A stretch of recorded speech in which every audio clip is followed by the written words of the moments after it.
पहिलो हाँसो पहिलो बोल सब याद छ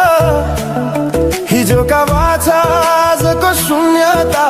साथ छ जीवनको रंग नै हरायो अचानक तिमी बिना बाँच्नु पर्यो कति कठिन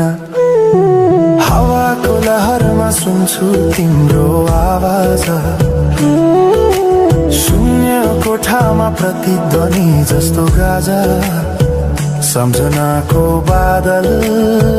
मनमा जम्छ रातको निद्रा फेरि कहाँ